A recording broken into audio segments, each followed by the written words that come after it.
Conferencia pronunciada por el profesor Jordán Bruno Yenta el 17 de agosto de 1964 sobre el pensamiento político del general San Martín a través de su correspondencia.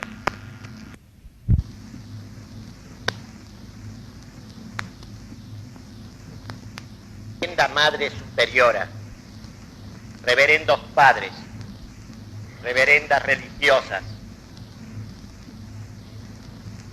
señoras y señores, camaradas de la Legión,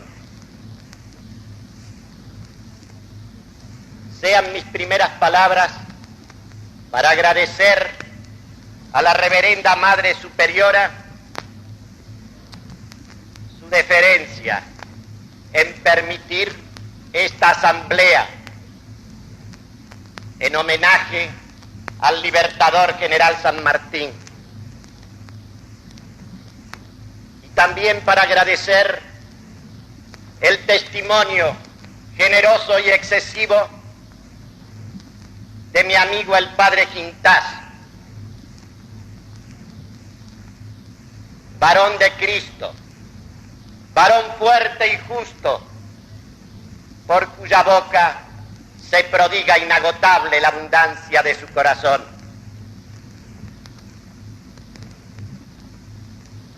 Además, quiero leer el fragmento de una glosa dedicada en honor de Santa Rosa de Lima, patrona de América, patrona de la independencia nacional, como así la proclamó el Congreso de Tucumán en la sesión del 14 de septiembre de 1816, de la independencia nacional que fundó la espada victoriosa de San Martín, y patrona de este colegio de tan cordial y amplia hospitalidad. Dice así: ay, Lima, ciudad de los virreyes, donde nació una virgen predilecta, tallo joven y fino, que apenas si sostiene carga de amor, un corazón que en rosa se convierte. Ay, Lima, donde la casta y virginal doncella será elegida rosa para el prado celeste. Frágil el tallo, pura la rosa, rosa que es solo rosa, rosa de Lima que perfuma toda América. Rosa de Lima, en el alba argentina se vino a Tucumán, y fragancia de rosas se mezcló con el azahar. En cada rosa que se abre en suelo americano, el perfume virginal de Santa Rosa de Lima, ya para siempre rosa de América, y en el rosal del cielo rosa eternamente. ¿Acaso en ningún otro lugar de la patria en este día se haya leído ni comentado la correspondencia política del libertador general San Martín, escrita durante su largo destierro con pasión argentina y siempre en acto de servicio? No solamente es un documento imprescindible para la biografía del héroe, sino que ella misma es historia, porque influyó decisivamente en los acontecimientos de la patria, fortaleciendo el espíritu, la moral de la resistencia paciente y heroica de la Confederación Argentina frente a los poderes interventores de las mayores naciones del mundo en esa época. Y al mismo tiempo contribuyó a persuadir a los gobiernos de Francia y de Inglaterra acerca de la injusticia que significaba su intervención en el Río de la Plata, y los condujo a firmar los tratados más honrosos que ha firmado la Argentina en toda su historia.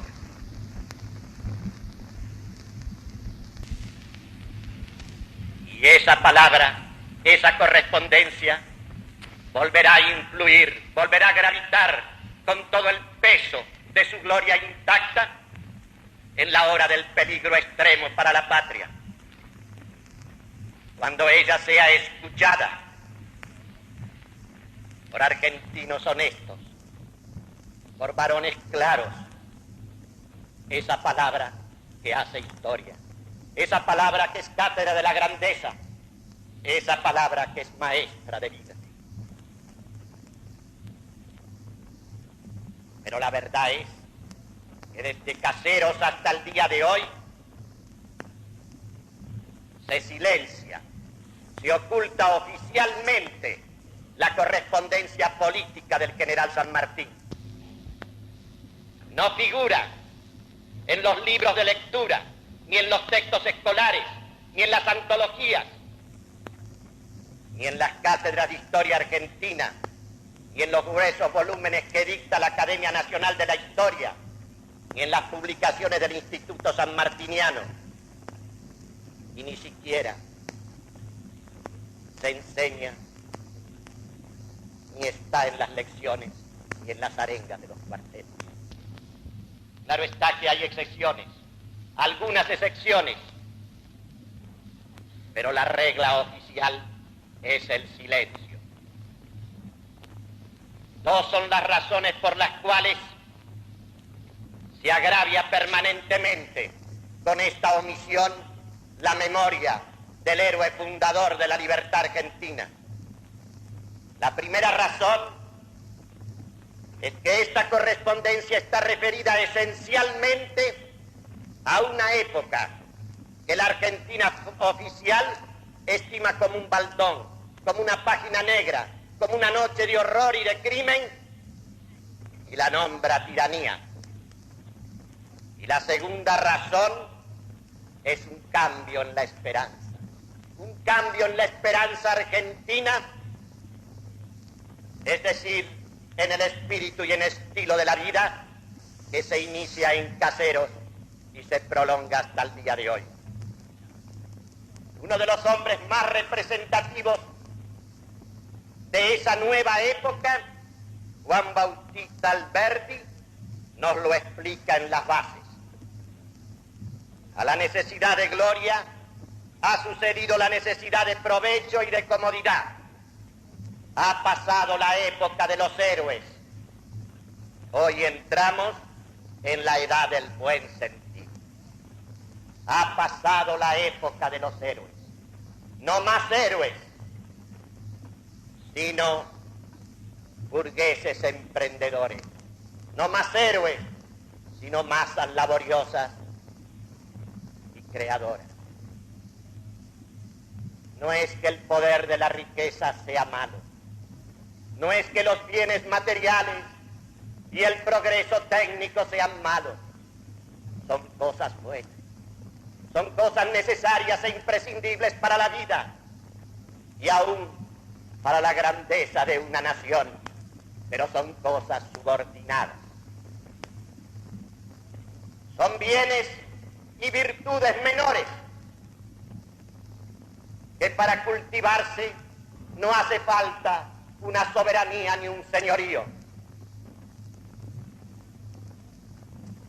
Granero y frigorífico del mundo puede ser también un dominio, un protectorado, una colonia, una factoría. Pero Dios no ha creado al hombre. Ni las repúblicas existen para la felicidad del potrero verde. Dios ha creado al hombre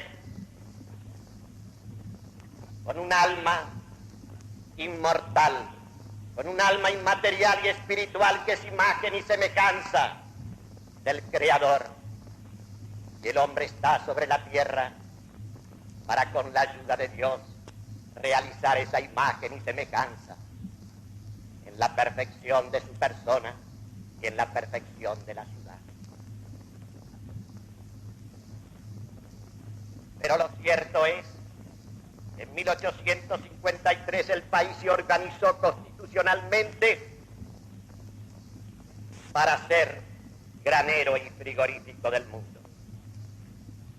Dice Alberdi en las bases: la Constitución debe ser hecha para poblar el suelo solitario y para alterar y modificar la condición de la población actual. Su misión, según esto, es esencialmente económica. Dice Alberti en las bases de la misión de la Constitución que debe promulgarse en la República Argentina, ha de ser esencialmente económica, porque de lo que se trata es poblar el suelo, traer capitales, incorporar la técnica, la industria, el comercio en gran escala. Todo eso era necesario, todo eso era perentorio, pero mucho más que todo eso es la soberanía de la patria. Se quiere inclusive, como ustedes lo acaban de oír, cambiar la condición de la población argentina. Esa población que hizo la soberanía nacional, esa población heredera y continuadora de la madre España, descubridora, conquistadora, fundadora de naciones, misionera, imperial, pero jamás imperialista.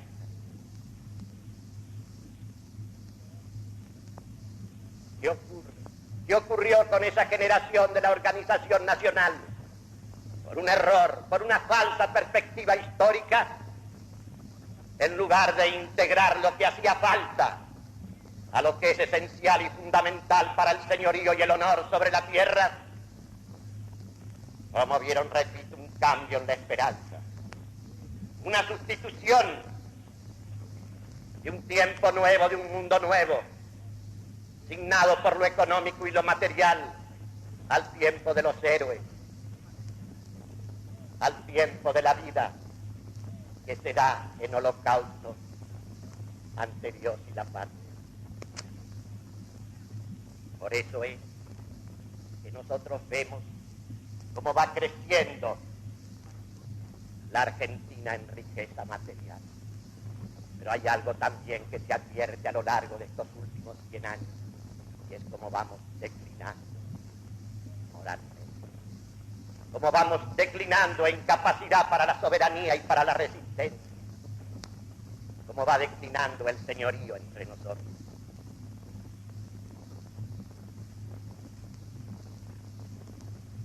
Pero ahora nos vamos a ocupar de esa época de la esperanza antigua, a la cual está referida la correspondencia de San Martín.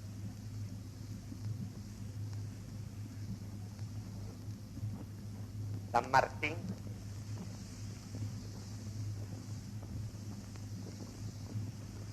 hizo la carrera de las armas, como ustedes saben, en el ejército español,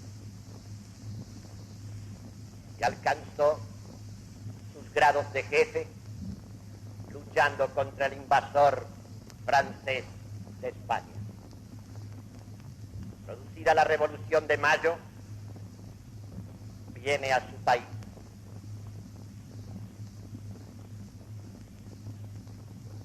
Y es el creador del Ejército de los Andes, es decir, de la fuerza de la soberanía. No fue el primer ejército argentino. El primer ejército argentino fue el de las invasiones inglesas, y el que al mando de Saavedra promovió la Revolución de Mayo. Luego hubo una interferencia jacobina y masónica que se expresó en la primera Junta de Mayo en la personalidad de Mariano Moreno, y que le imprimió un espíritu jacobino y anticatólico a los ejércitos, a los primeros ejércitos libertadores. La consecuencia de ese jacobinismo, de ese espíritu anticristiano, sobre todo del ejército del norte, determinó la pérdida para siempre de las provincias del Alto Perú. Belgrano, que es en nuestra historia un modelo de abnegación y de sacrificio permanente. Belgrano, que era un señor y caballero cristiano y mariano, después de obtener las victorias decisivas de Tucumán y de Salta, cuando deja el mando del ejército del norte y es asumido por San Martín, el primer cuidado de Belgrano es recordarle a San Martín cuál es el espíritu, cuál es la definición, cuál es el sentido que ha de asumir la milicia argentina. Y le dice en una carta muy conocida del año 1814, mi amigo, la guerra allí no solo la ha de hacer usted con las armas, sino con la opinión, afianzándose siempre en las virtudes naturales cristianas y religiosas. ¿Acaso se reirá alguno de mis pensamientos? Pero usted no debe dejarse llevar de opiniones exóticas, ni de los hombres que no conocen al país que pisan. Además, por ese medio conseguirá tener usted el ejército bien disciplinado. Conserve la bandera que le dejé y no deje de implorar a Nuestra Señora de las Mercedes, nombrándola siempre nuestra generala. Y no olvide los escapularios a la tropa. Deje usted que se rían. Los efectos le resarcirán a usted de la risa de los mentecatos que ven las cosas por encima. Acuérdese usted que es un general cristiano, apostólico y romano.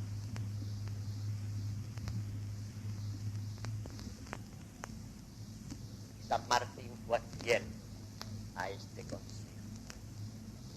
e hizo del ejército una milicia de Cristo y de María, de ese ejército que fundó la soberanía de la patria. Por eso es que después de nombrar la generala a Nuestra Señora del Carmen,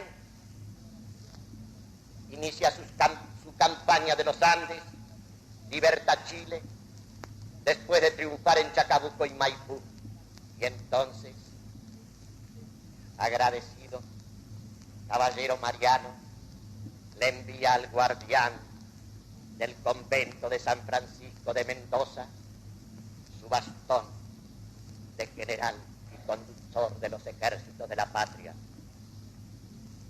Y le dice así en la carta, por la cual le ordena imponérselo a la Virgen del Carmen: la decidida protección que ha prestado al ejército de los Andes su patrona y generala, nuestra Madre y Señora del Carmen, son demasiado visibles. Un cristiano reconocimiento me estimula a presentar a dicha señora el adjunto bastón como propiedad suya y como distintivo del mando supremo que tiene sobre dicho ejército. El mando supremo que tiene sobre el ejército de San Martín es el mando supremo que ha de tener sobre todos los ejércitos mientras exista la patria en soberanía. Nuestra patria soberana es indivisible de la Iglesia de Cristo. Por eso, cuando declina en nuestra patria la religión católica, declina también el patriotismo.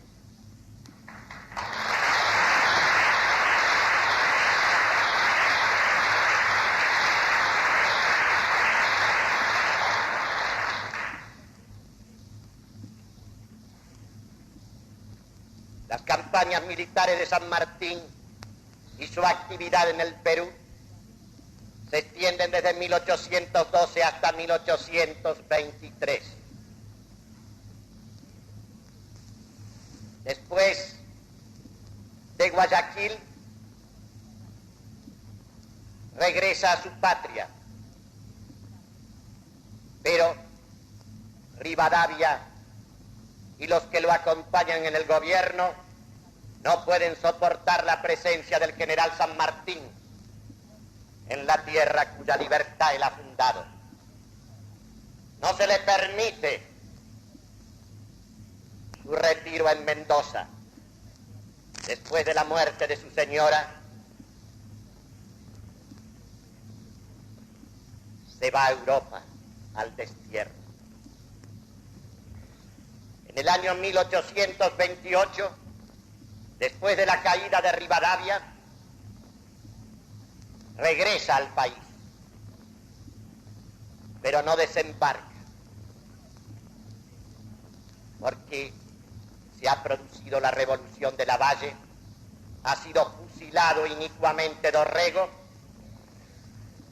ha estallado una vez más la guerra civil, y San Martín considera que no debe de ninguna manera empañar la gloria de su idea, de su empresa y de lo que es razón de su vida, la soberanía de la patria, mezclándose en las luchas de partido. Después de una breve estancia en Montevideo, regresa para siempre a Europa, pero permanece siempre con su corazón, con todo su ser, en la patria cuya libertad es la fundada.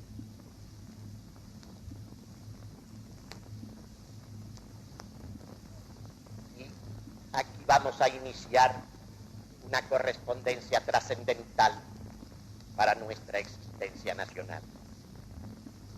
Desde Bruselas, en 1830, le escribe a Vicente López y Planos acerca de la situación de las Provincias Unidas del Río de la Plata.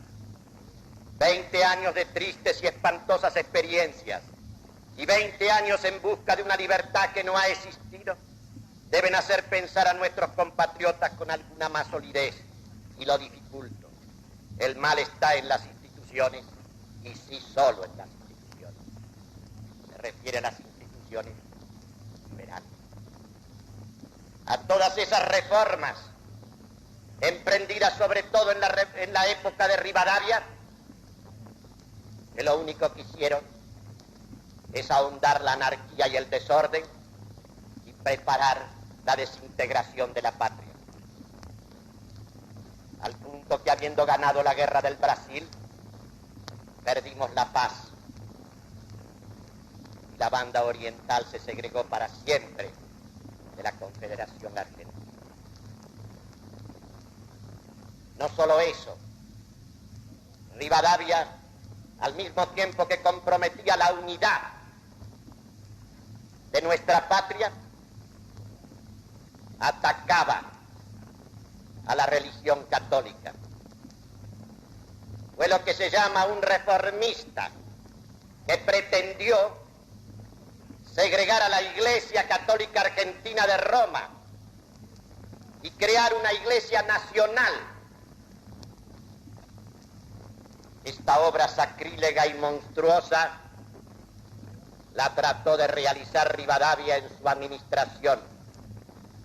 Después hubo un nuevo intento en la patria de constituir una iglesia nacional. Fue el que soportamos en la época de Perón, en el periodo de la persecución religiosa. Como se ve, en el caso de Rivadavia, el ataque a la religión comportaba también el ataque a la unidad y a la integridad del país. En carta a O'Higgins, desde París, en el año 31, le dice San Martín: a la verdad que cuando uno considera que tanta sangre y sacrificio no han sido empleados sino para perpetuar el desorden y la anarquía, se llena el alma de un cruel desconsuelo. Esta es la obsesión, la angustia de San Martín en el destierro, la anarquía que cunde en su patria, por obra de la política liberal, de la política jacobina, iniciada por Moreno, retomada y llevada a una culminación funesta para el país por Rivadavia. El país se deshace. Así como ya se habían perdido algunas provincias de lo que había sido la unidad del virreinato del Río de la Plata, la anarquía y la subversión promovían la desintegración total del país en innumerables republiquetas insignificantes. Este es el momento en que San Martín le escribe a su antiguo colaborador en la Guerra de la Independencia, don Tomás Guido, esta memorable carta que vamos a leer en un fragmento nada más, enviada desde París el 1 de febrero de 1834. Le dice así: el título de un gobierno no está asignado a las más o menos liberalidad de sus principios, pero sí a la influencia que tiene en el bienestar de los que obedecen. Ya es tiempo de dejarnos de teorías, que 24 años de experiencia no han producido nada más que calamidades. Los hombres no viven de ilusiones, sino de hechos, hasta que no vea establecido un gobierno que los demagogos llamen tirano y me proteja contra los bienes que me brinda la actual libertad. Concluyo diciendo que el hombre que establezca el orden en nuestra patria, sean cuales fueren los medios que para ello emplee, es el solo que merecerá el noble título de su libertador. Este es el pensamiento de San Martín. Estamos en las vísperas en que Juan Manuel de Rosas va a asumir el gobierno de la nación con la suma del poder público. San Martín no solamente reclamó la dictadura como la única solución política para la patria, sino que la apoyó y colaboró con ella en todo orden hasta su muerte. Por eso, al mismo Guido le escribe el 17 de diciembre de 1835, cuando ya está Rosas gobernando con la suma del poder público, le dice a Guido lo siguiente: hace cerca de 2 años escribí a usted que yo no encontraba otro arbitrio para cortar los males que por tanto tiempo han afligido a nuestra desgraciada tierra que el establecimiento de un gobierno fuerte, o más claro, absoluto, que enseñe a nuestros compatriotas a obedecer. Que enseñe a nuestros compatriotas a obedecer. En el año 1836 le escribe nuevamente a Guido en estos términos: veo con placer la marcha de nuestra desgraciada patria. Y aquí tenemos que hacer un paréntesis para tratar acerca del problema del poder.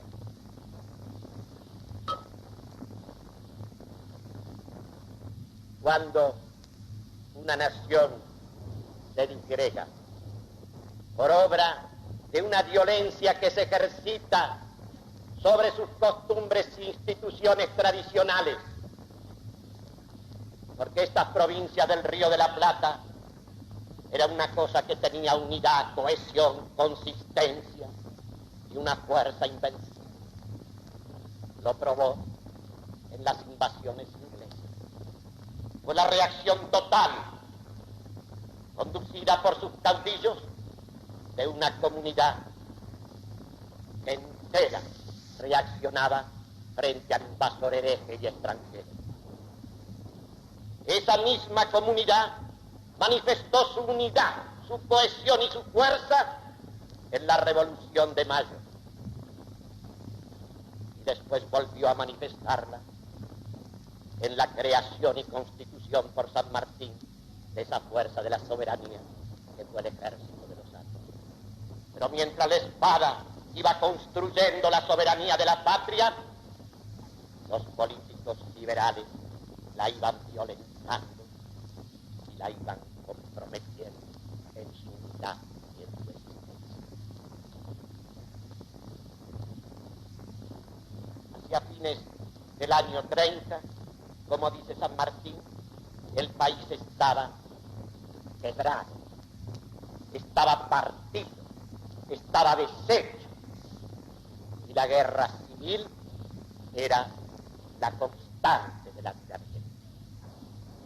Hacía falta un ordenador, hacía falta un varón capaz de unificar, de ordenar, de jerarquizar, de restablecer las antiguas costumbres quebrantadas por el veneno liberal. Y a ese varón lo señala el mismo San Martín.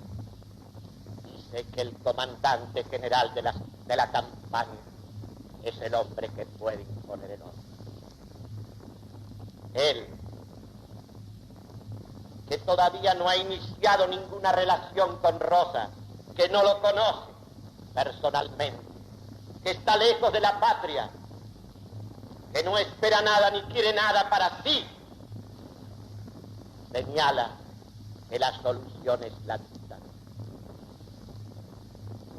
coincide, como acabamos de ver, con las propias palabras de Rosas en su primer mensaje de la dictadura.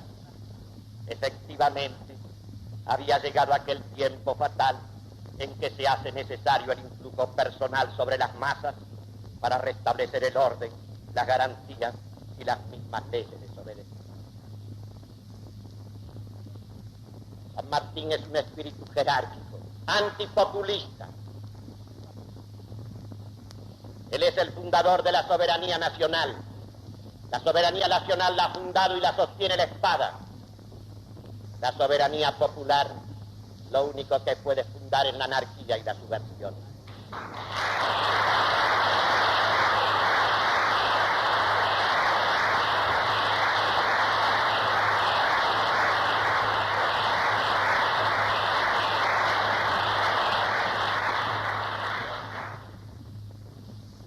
San Martín no es un filósofo, es un soldado.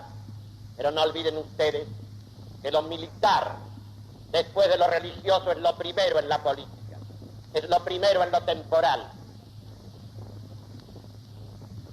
Lo importante, lo decisivo, es que nuestra Santa Iglesia coincide con este criterio de San Martín. En el año 1892, León XIII publica la encíclica En medio de los cuidados y dice lo siguiente: surge entonces una anarquía dominante, inmediatamente el orden público se ve subvertido hasta en sus mismos cimientos. En este momento una necesidad social se impone a toda la nación, la de mirar por sí misma sin demora. Esta necesidad social justifica la existencia y la constitución de un nuevo régimen político, sea la que sea la forma que adopte, ya que en la hipótesis que estamos hablando, este régimen nuevo está exigido por la recuperación del orden público. En toda hipótesis, el poder político considerado como tal procede de Dios, y siempre y en todas partes procede exclusivamente de Dios. Y después de Dios, el bien común es la primera y última ley de la sociedad humana.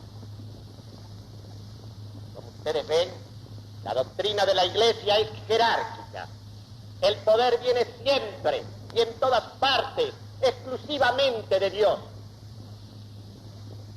No solo es falsa, no solo es errónea la concepción jacobina del contrato social, sino que también es errónea la concepción de algunos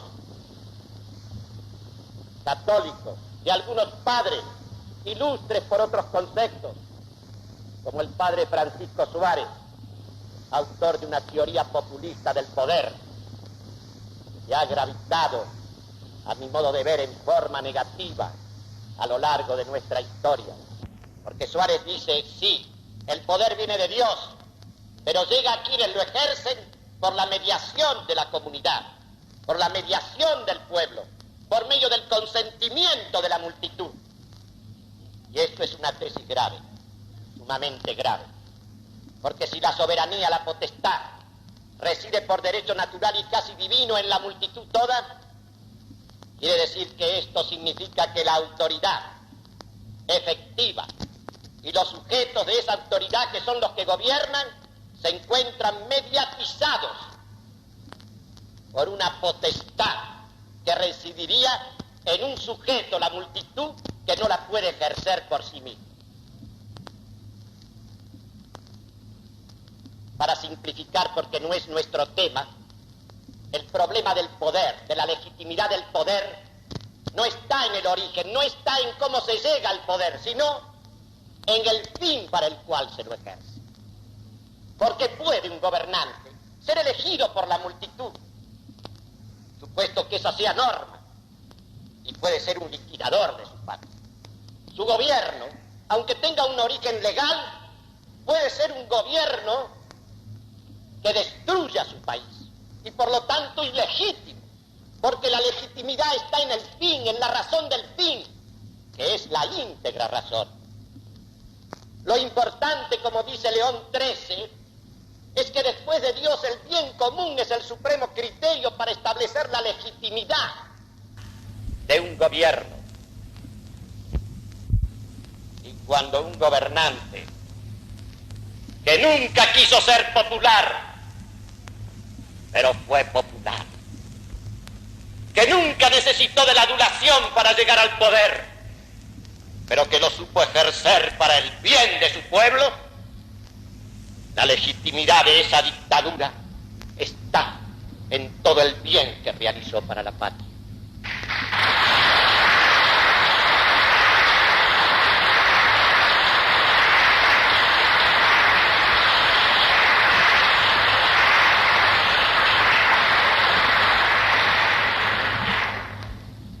Esta es una cuestión decisiva. Lo que le importa a San Martín es que la anarquía, la disgregación, la subversión, el despedazamiento de la patria sea conjurado, sea contenido, sea superado. Porque el poder lo ha creado Dios para unificar, para ordenar, para jerarquizar. El poder tiene horror, el poder legítimo, a la división. Y cuando un varón, un verdadero señor, empuña la patria y realiza el orden y la unidad y la salva de la dispersión y la hace tan fuerte como para resistir durante 15 años a los mayores poderes de la tierra, significa que ese varón ha realizado la obra que Dios espera de sus varones y de sus hombres de bien.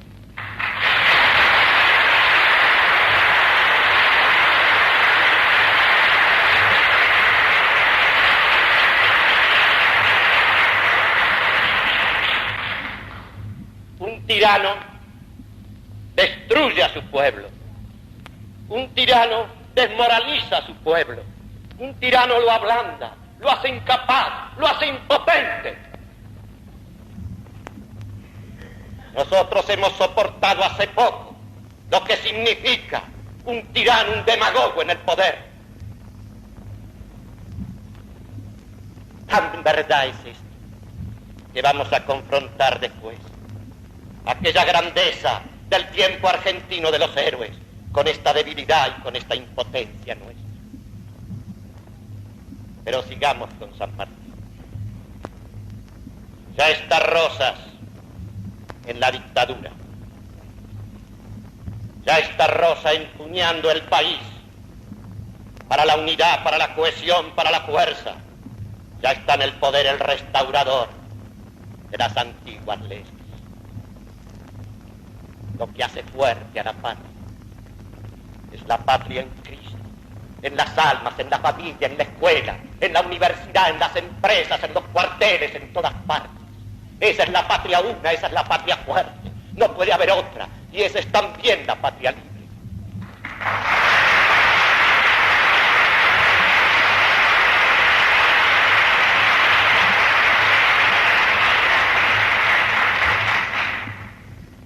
La Confederación Argentina soportó entre 1837 y 1849 3 guerras internacionales y además la conspiración permanente dentro y fuera del país, y resistió todo eso.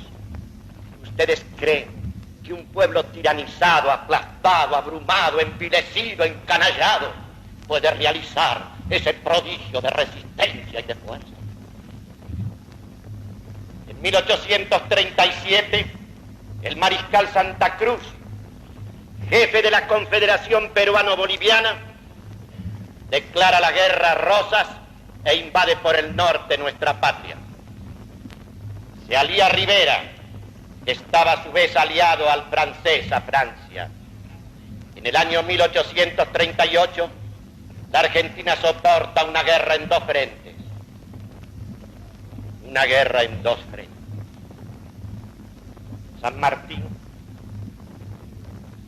inicia su correspondencia memorable, inmortal, imperecedera con Rosas, con esta carta que le manda desde Granburg el 5 de agosto de 1838. He visto por los papeles públicos de esta el bloqueo que el gobierno francés ha establecido contra nuestro país. Si son los de la guerra, yo sé lo que mi deber me impone como americano. Si usted me cree de alguna utilidad que espere sus órdenes, 3 días después de haberlas recibido me pondré en marcha para servir a la patria en cualquier clase que se me destine. San Martín Rosas le contesta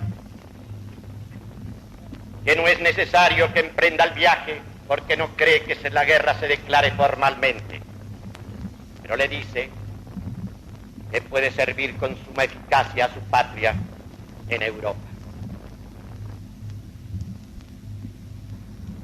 En 1839, San Martín le escribe a Rosas la siguiente carta: enterado de la confabulación y alianza de los unitarios emigrados en Montevideo con los franceses, experimenta la indignación que el patriotismo ha manifestado, experimentado siempre frente a la traición. Y le dice a Rosas en su carta: lo que no puedo concebir es el que haya americanos que por un indigno espíritu de partido se unan al extranjero para humillar a su patria. Una tal felonía ni el sepulcro la puede hacer desaparecer.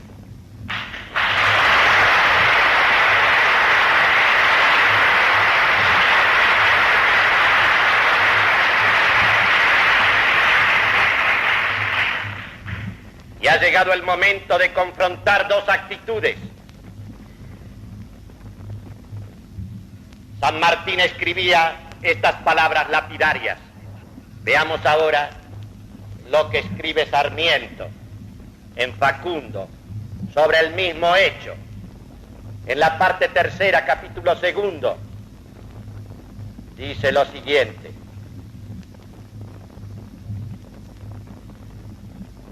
he necesitado entrar en estos pormenores para caracterizar un gran movimiento que se operaba por entonces en Montevideo y que ha escandalizado a la América, dando a Rosas una poderosa arma moral para robustecer su gobierno y su principio americano.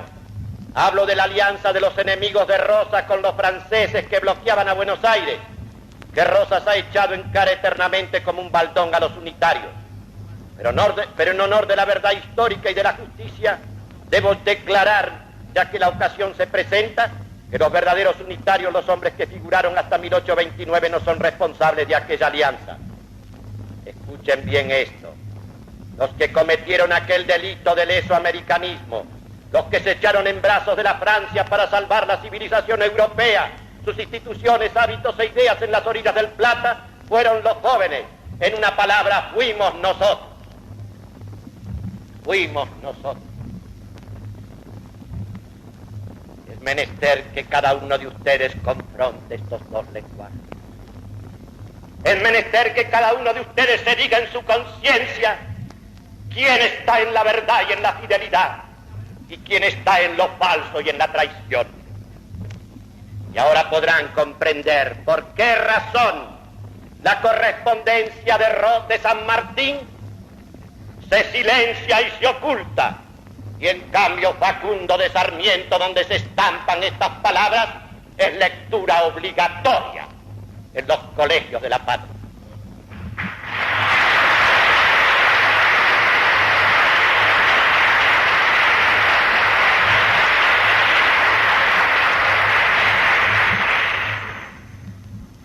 Rosas nombra a San Martín ministro plenipotenciario ante el gobierno del Perú.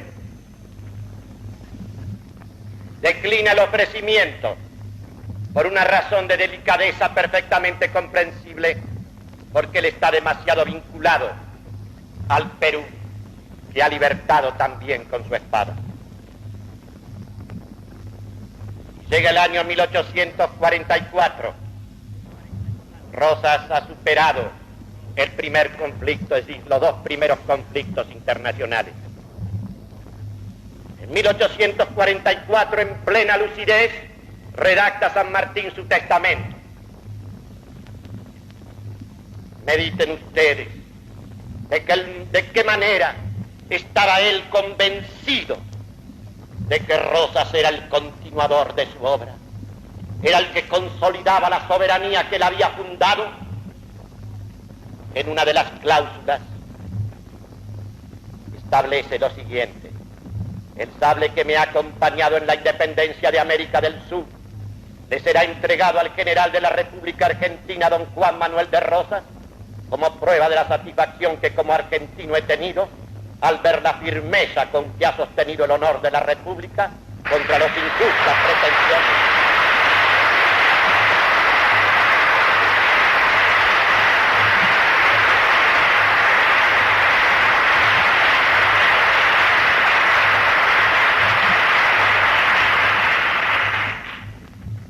injustas pretensiones de los extranjeros que trataban de humillarme. Pero todavía falta la hazaña más grande, la que eleva a la Argentina de Rosas a una altura que jamás ha alcanzado de nuevo. En 1845, por una gestión del vizconde de Abrantes del Imperio del Brasil, que le sugiere a los gobiernos de Inglaterra y de Francia intervenir en el Río de la Plata para forzar la libertad de un mar libre. Pretendían la libertad de un mar libre para nuestro río interior, para nuestros ríos interiores. Ellos, como si ellos permitirían jamás que el Támesis fuera abordado sin sus permisos, o que al Sena le pasara lo mismo. Se produce el bloqueo conjunto, el combate de obligado, esa hazaña de la resistencia argentina.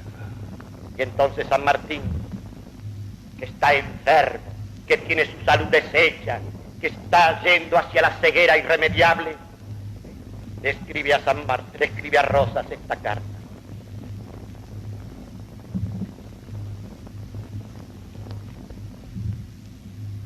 Me hubiera sido muy lisonjero poder nuevamente ofrecerle mis servicios, como lo hice a usted en el primer bloqueo por Francia. Servicios que, aunque conozco, serían inútiles, sin embargo demostrarían que en la injustísima agresión y abuso de la fuerza de la Inglaterra y Francia contra nuestro país, este tenía aún un viejo defensor de su honra e independencia. Y Rosas le contesta a San Martín en estos términos, en mayo 20 de 1847. General, no hay un verdadero argentino, un americano que al oír el nombre ilustre de usted y saber lo que usted hace todavía por su patria y por la causa americana, no sienta redoblar su ardor y su confianza. La influencia moral de los votos patrióticos de usted en las presentes circunstancias, como en el anterior bloqueo francés, importa un distinguido servicio a la independencia de nuestra patria y del continente americano, a la que usted consagró con tan glorioso honor sus florecientes años. Me es profundamente sensible saber el importante quebranto de la salud de usted. Así enfermo, después de tantas fatigas, usted expresa la grande y dominante idea de toda su vida. La independencia de América es irrevocable, dijo usted después de haber libertado a su patria, a Chile y al Perú. Esto es digno de usted.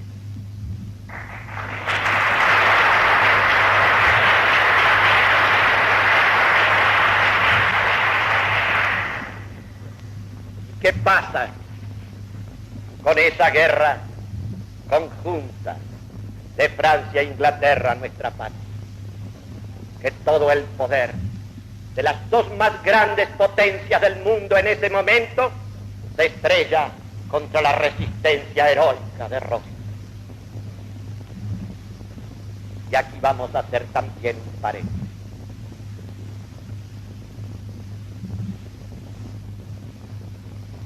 Rosas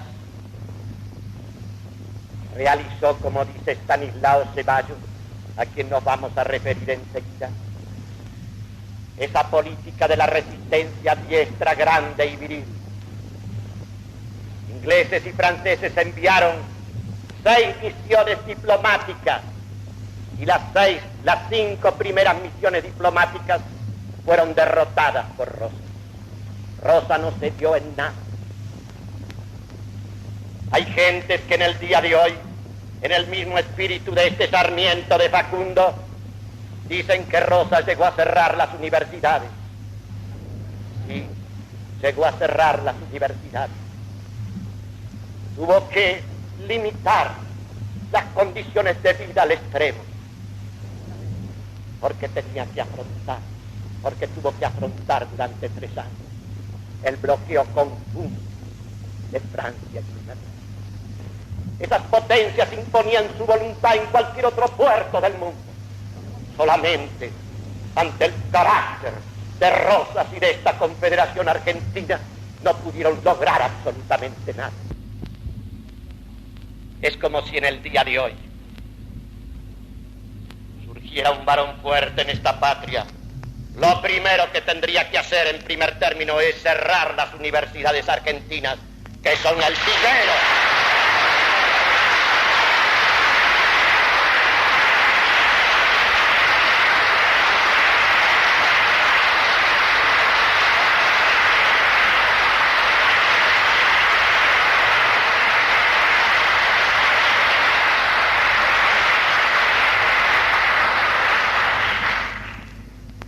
Son el vivero del comunismo y el Estado Mayor de la guerra revolucionaria desencadenada en toda América.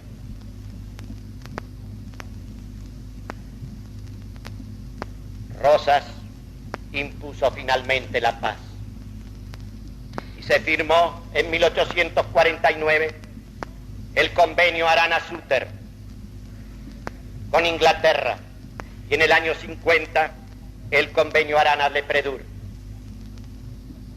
jefe de la escuadra francesa. Y entonces ocurrió algo que vamos a comentar a través de la palabra de Estanislao Zeballos. La Argentina de Rosas acusó a lo largo de sus 20 años esa capacidad de resistencia paciente, heroica, invencible. Los mayores poderes de la tierra tuvieron que ceder ante esa resistencia por conveniencia, porque perdían mucho más no cediendo. Rosas San Martín le escribió al cónsul argentino en Londres en 1855-45, el señor Dixon, una carta memorable que no tenemos tiempo de comentar. Se dirige por intermedio de él al gobierno inglés para hacerle comprender que por más que sumaran todo el poder de que disponían, no podrían jamás doblegar a la Confederación Argentina, que lo mejor que podían hacer era arreglar honrosamente, y así lo hicieron al final con ese sentido práctico que el inglés tiene. Pero pasó la Argentina de los héroes, vino la Argentina del provecho y de la comodidad. El poder de la riqueza sustituyó la riqueza del poder. Y la Argentina fue declinando en su señorío. En el año 1915, durante la Primera Guerra Mundial, el barco mercante argentino Presidente Mitre fue apresado por un crucero inglés en aguas jurisdiccionales argentinas. Y un oficial inglés arrió la bandera de la patria. El gobierno argentino de entonces apenas reaccionó. Una reacción limitada, desmayada, insignificante. Y entonces surgió un varón que sintió vergüenza. Que sintió vergüenza de esa humillación que sufría su patria. Allí, frente al puerto de Buenos Aires.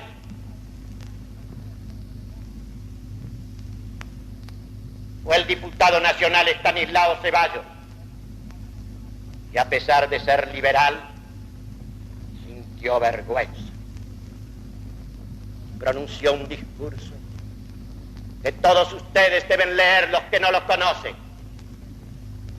Vayan a la biblioteca del Congreso Nacional o la Biblioteca Nacional y dan allí el 4º tomo del Diario de Sesiones del año 1915 y lean esa página memorable.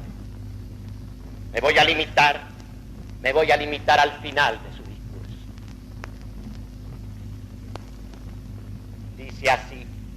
Dijo así Estanislao Zeballos: refiriéndose al momento en que llega la última misión diplomática encabezada por el señor Sutter. Entonces Rosas hizo bajar a tierra a Mr. Sutter, que resistía el artículo 3º relativo al saludo del pabellón y el artículo 5º sobre el derecho de los ríos. Al fin capituló, aceptando los dos artículos, es decir, la fórmula Hood, largamente resistida por los aliados y sus 10 plenipotenciarios sucesivamente derrotados por el carácter de Rosas, que era toda la fuerza del país. Al día siguiente, señor presidente, sin que nadie le requiriera a la Gran Bretaña el cumplimiento del tratado, entraba en los pozos la corbeta Hardy y enarbolando el pabellón argentino al tope de la proa, hizo el saludo de 21 cañonazos, quedando cumplida la paz.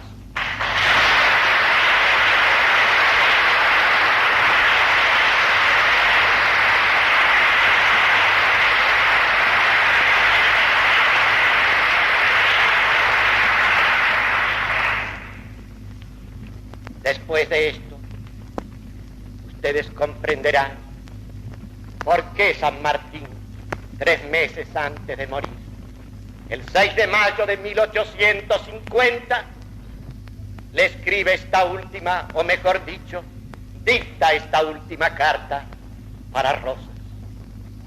Como argentino, me llena de verdadero orgullo al ver la prosperidad, la paz interior, el orden y el honor restablecidos en nuestra querida patria, y todos estos progresos efectuados en medio de circunstancias tan difíciles en que pocos estados se habrán hallado. Que goce usted de salud completa y que al terminar su vida pública sea colmado del justo reconocimiento de todo argentino. Son los votos que hace y hará siempre en favor de usted su apasionado amigo y compatriota José de San Martín.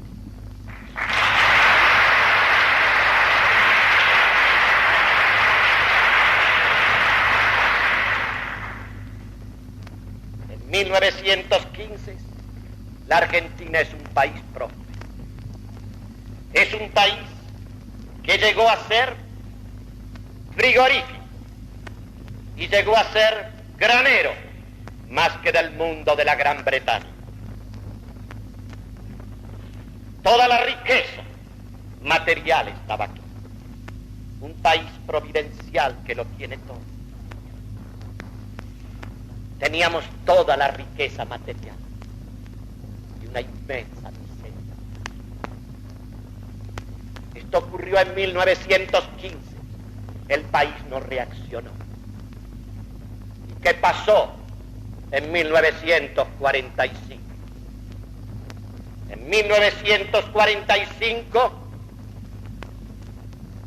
el gobierno de la República Argentina, que tenía como figura principal, aunque no era el presidente ya, Juan Domingo Perón, le declaró la guerra a los amigos ya vencidos. Le declaró la guerra a Alemania y al Japón,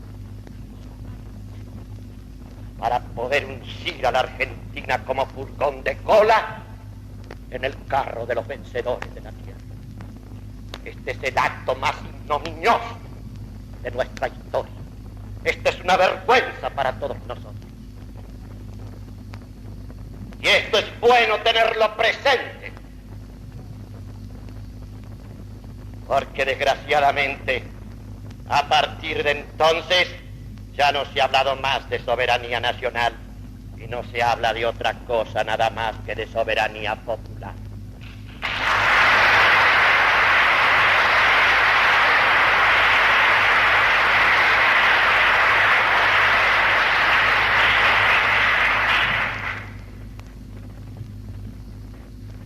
El país ha declinado, la patria está enferma, tan enferma que en medio de la guerra que se ha desencadenado contra ella, contra toda América, contra el mundo entero, ni siquiera tenemos sensibilidad para reconocer su existencia. El patriotismo de la gendarmería nacional descubre con su celo patriótico la existencia de campamentos de guerrilleros integrados por universitarios argentinos. Una bomba hace estallar un rascacielos en Buenos Aires y se descubre allí una célula terrorista. Y todos los días un arsenal, un depósito de armas. ¿Y qué le dicen a usted? Que en el país reina la paz, que todo está tranquilo, que el orden está asegurado. Como si la verdadera guerra, esta guerra revolucionaria ideológica, fuese una guerra que emplea principalmente esas armas de destrucción y muerte física. La guerra que el comunismo ha desencadenado en nuestra patria es una guerra infinitamente más destructora que incluso la que pueden desarrollar las armas nucleares. Es una guerra ideológica, psicológica, interior. Es una guerra que se nos ha metido en la ciudad, en la casa, en la mente, en el corazón, en las costumbres, en todo. ¿No ven ustedes acaso la acción deleteria de esa guerra psicológica que confunde la mente, subvirtiendo la jerarquía de las causas, que envenena el corazón en el resentimiento social, que envilece los afectos y los gustos, y pudre las almas y los cuerpos, y que toda esa acción se desarrolla a través de las instituciones del país, a través de la escuela, a través de la universidad, a través de la empresa, a través del trabajo, en todas partes. Esta guerra que pudre las almas y los cuerpos sin disparar un tiro. Esa es la guerra verdadera, la guerra real. Tan anestesiados, tan adormecidos, tan aburguesados, tan envilecidos estamos que ni siquiera reaccionamos ante esta presencia aterradora y arrolladora. Esos campamentos guerrilleros, esas células terroristas, esos depósitos de armas, son para el asalto final.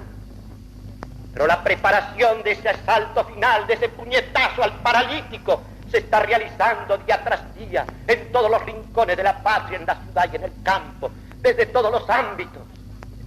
Y es que vamos a quedar sin reacción.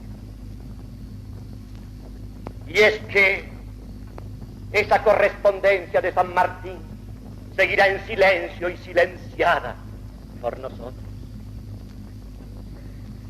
No esperemos nada de la Argentina oficial, porque la Argentina oficial es hija de esa Universidad de la Reforma del 18, cuyo espíritu es el espíritu de la subversión, es el espíritu de la destrucción del orden cristiano, o lo que queda de él, la patria.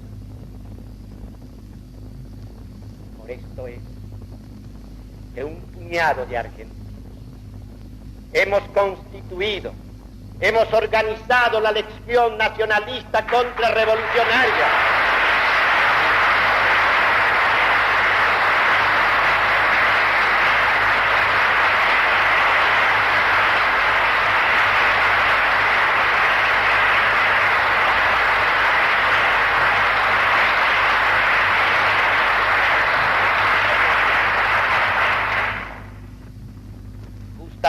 Para enfrentar la guerra revolucionaria.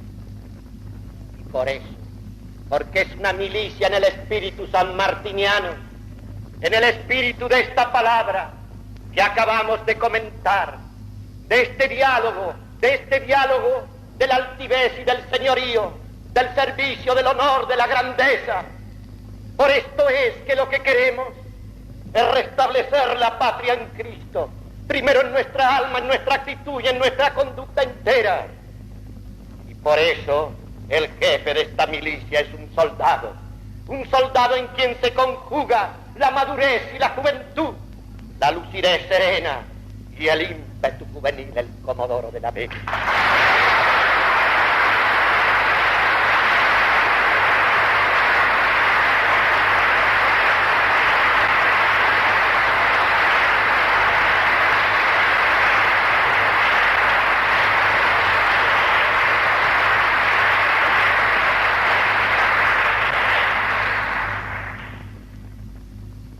¿Qué es lo que queremos?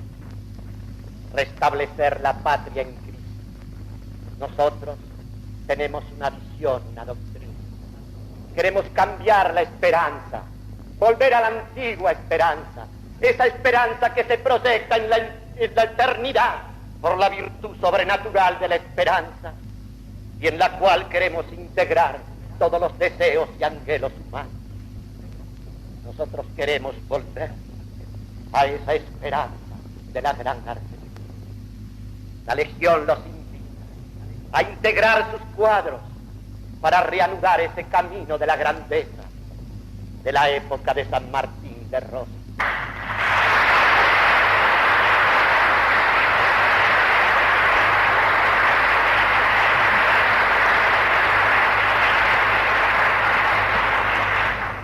El fundamento inmediato de la patria y de la república es el alma inmaterial e inmortal. En ella tenemos que edificarla, en hábitos sobrenaturales y naturales, de sabiduría divina y humana, de virtudes esenciales. Nosotros tenemos que edificar la patria en nuestra alma y proyectarla en ese reflejo ampliado de la ciudad y de la república. Porque como decía Platón, el alma de los hombres se expresa en las instituciones y costumbres de la ciudad. ¿Para qué? Para llegar finalmente, para constituir finalmente cada uno de nosotros y todos en conjunto, hombres, varones y mujeres que puedan decir de sí mismos lo que decía San Martín. La vida, mi vida, es lo menos reservado que yo poseo. Esto significa la vida ofrecida, la vida que se hace ofrenda, que se hace don gratuito en la patria, por la patria, en Cristo y bajo el manto de María Inmaculada, que es nuestra bandera.